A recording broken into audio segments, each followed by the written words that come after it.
백두산 도중 신채호 백두산 가는 길에 인생 40 태질이 인생 40년이 너무도 지리하여 빈병상수 잠뿌리 가난과 병 잠시도 날 떠나지 않는구나. 최한수궁 산진처 한스러워라.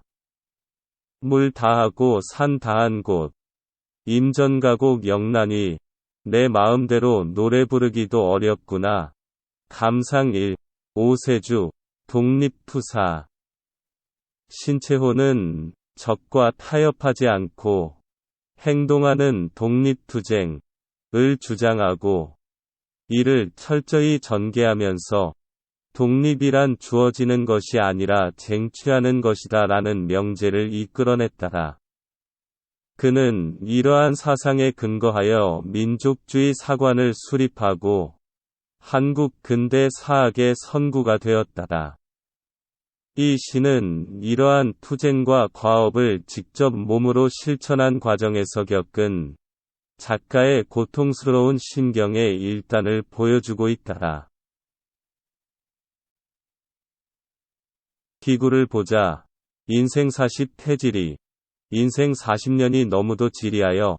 산문적 의미는 사람으로 태어나 40년을 살아보니 그 삶이 너무도 지리하다이다. 기구에서는 작가가 처해 있는 심리적 상황을 드러냄으로써 시적 배경을 형성하였다. 작가는 감정을 숨기지 않고 단도직입적으로 자기의 인생이 너무도 지루하다는 갈등 상황을 드러낸다. 누구의 인생인들 지루하지 않을까? 그러나 작가는 너무도 라는 표현으로 그 갈등이 심함을 강조하여 말하고 있다. 여기서 독자는 왜? 라고 묻고 싶어진다. 여기서는 다른 시와는 달리 자연 배경이 묘사되어 있지 않다. 다만 갈등 상황에 놓여 있는 40대 남자를 떠올리게 한다. 승구를 보자. 빈병상수 잠뿌리 가난과 병 잠시도 날 떠나지 않는구나. 산문적 의미는 가난함과 병듦이 서로 따라 잠시도 내 몸에서 떠나지 않는다이다. 승구에서는 기구를 이어 지리한 삶의 원인을 제시하고 있다. 작가는 그 지리한 삶의 원인이 가난함과 병듦이라고 말한다. 기구와 승구는 원인과 결과의 관계로 결합되어 있다. 그런데 살펴봐야 할 것은 왜 가난하고 병이 들었는가이다. 작가는 한말의 국권 상실의 시대에 태어난 불우한 지식인이다. 그는 원래 천성이 영민한 학자였다. 그는 신기선의 추천으로 선균관에 들어가 1905년 선균관 박사가 되었다. 그러나 을사보호 조약이 체결되자 그는 야인으로 돌아가 독립투쟁의 길에 들어선다. 초기에는 언론을 통한 독립운동을 벌이다가 비밀 결사를 조직하고 국채보상운동도 벌이는 등 여러 독립단체에서 활동하였다. 그러나 그는 신민회 등에서 당시의 법의 테두리 안에서 벌리는 합법주의와 문화주의 독립운동이 한계가 있음을 지적하고 간경 무력투쟁으로 노선을 변경하였다. 이러한 그의 삶의 궤적을 고려할 때 그의 삶이 가난하고 지리할 것은 명약관화하다. 당시에 막강한 실권자인 일본 제국과 몇 사람의 개인이 맞선다는 것은 계란으로 바위치기에 불과하였다. 조직적이고 집요한 그들의 탄압은 신채호와 같은 강경한 행동주의 독립운동가를 가난과 병으로 몰기에 충분하였다. 사실의 본질을 아는 지식인이기에 자신이 아무리 어려워도 현실과 타협하지 못한 것이다. 소외는 기본이고 쫓기는 일이 생활이 되어버린 독립투사와 자신의 산만을 위해 온갖 술수와 힘을 다하는 다른 사람들과의 생존 경쟁을 그들이 어찌 이길 수 있겠는가? 그래서 그들은 가난한 것이다. 심성이 약한 이웃과 동료의 인간적 배신도 수없이 당했을 것이다. 그래서 그는 이제 몸도 마음도 걷잡을 수 없이 약해졌을 것이다. 승구는 이러한 그들의 처지를 표현한 말이 아닐까? 전구를 보자. 최한수궁 산진처. 한스러워라. 물 다하고 산 따한 곳. 산문적 의미는 가장 한스럽구나. 물도 다 떨어지고 가야 할 산도 없는 곳에 이르니 이다. 전구는 시적 분위기의 전환이 이루어지고 있다.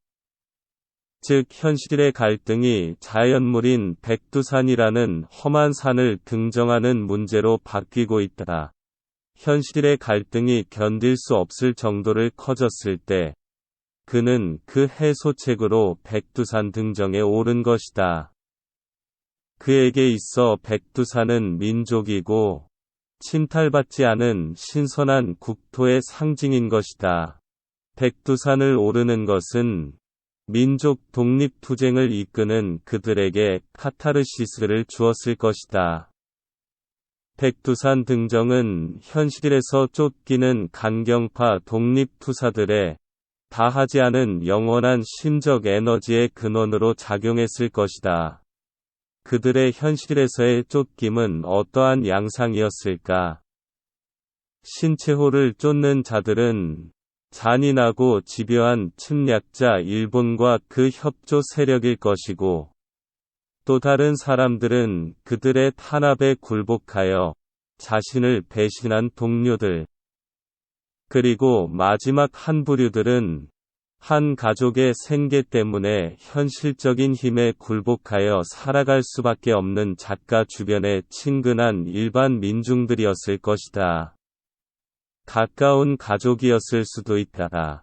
이런 경우에 그가 받는 상처란 상상하기 어렵지 않다. 일본은 강경 독립 투사들에게 회유와 협박을 병행했을 것이다.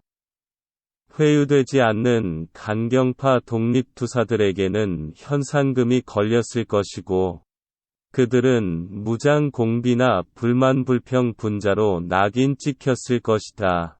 그리하여 그들은 고향에서도 환영받지 못한 존재가 되었을 것이다. 왜냐하면 그들의 협조했거나 협조할 가능성이 보이면 같은 부류로 단정하여 같은 정도로 정신적 경제적 탄압을 받았을 것이기 때문이다. 어느 정도 예상은 했겠지만 막상 믿었던 친구나 고향의 친지들에게서 외면과 질시를 받게 되어올 때의 섭섭함은 어떠했겠는가는 상상이 가고 남는다. 이해관계에 얽매여 집단이 한 개인을 소외시키는 인간소외 행위는 지금도 범죄로 인정된다.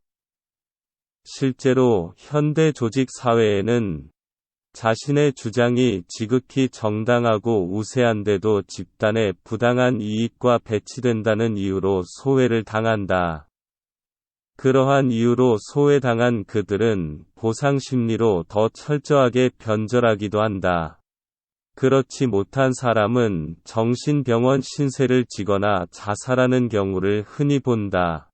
이러한 당시의 작가 처지를 작가는 수궁산진처라고 했다. 이는 자신의 처지가 산을 오르다가 낭떠러지에 이르고 주위에는 마실 물마저 없는 어려운 상황과 같다는 뜻이다. 자세히 말하면 물이 다했다는 것은 자신을 정신적 물질적으로 지원하는 세력이 다 사라져감을 말하고, 산이 다했다는 것은 더 달아날 수 없을 만큼 쫓기고 있음을 말한다.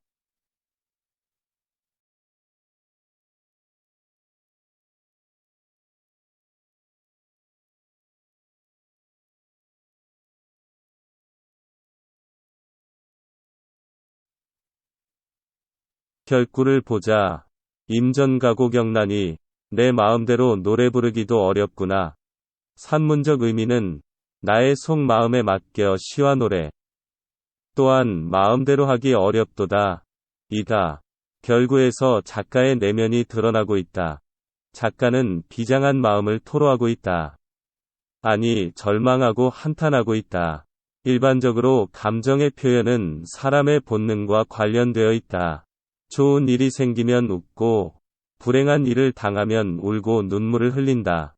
어떤 이는 자신의 처지를 글로 지어놓거나 노래를 할 것이다. 그것도 불가능하면 자기와 가장 가까운 후원자에게 말로 호소하거나 울음을 터뜨릴 것이다. 이러한 행위는 인간의 자기 구제를 위한 본능적 행동으로서 심리적 카타르시스를 일으킬 것이다. 작가의 처지는 이러한 본능적이고 자기 구원적인 감정 토로도 불가능한 상태임을 보여주고 있다.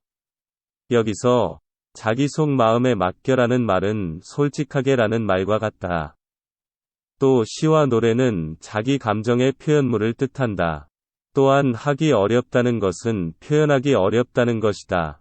어려움에 빠진 집단에서 소외된 사람, 특히 집단의 리더의 눈밖에 난 사람은 그 구성원도 그에게 죄가 없고 그가 정당하다는 것을 안다.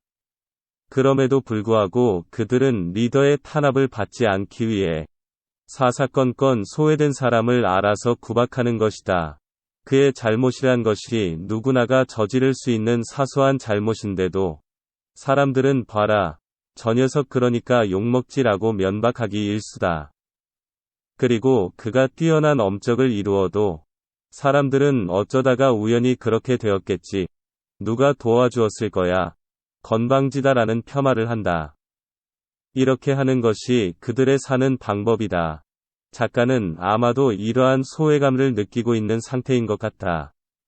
작가는 이 시에 기정부심 빼구 불인 김사, 농부인 신배구와 불교인 김사에게 부침이라는 자주를 붙이고 있다. 그의 이러한 말에서 이제 그의 말에 귀 기울여줄 사람은 평범한 농부와 평범한 산속 불교 신앙인 밖에 남아있지 않다는 것을 알 수 있다. 머리 좋고 이름난 사람들은 이런저런 명분을 붙여 독립운동에서 멀어진 것이다. 멀어졌을 뿐 아니라 신채호와 같은 강경론자를 꺼려하고 경멸하는 상태에 이른 것이다. 이러한 사실로 볼 때 그는 이러한 자기의 비참한 처지를 알리고 싶었던 것이다. 아니, 호소하고자 하였을 것이다. 이러한 사실에서 이 시는 백두산 등정의 물리적 어려움을 소재로 독립운동가의 심리적, 물질적 고통을 드러내는 시로 보여진다. 이 시는 철저한 알레고리 구조를 보이고 있다. 참고로 이 시의 정조는 이육사의 시 절정과 닮아 있다. 절정, 이육사. 매운 계절의 채죽에 갈겨 마침내 북방으로 휩쓸려오다. 하늘도 그만 지쳐 끝난 고원 서릿발 칼날진 그 후에서다. 어데다 무릎을 꿇어야 하나? 한 발 제겨 디딜 곳조차 없다. 이러매 눈 감아 생각해볼 밖에 겨울은 강철로 된 무지개인가 보다.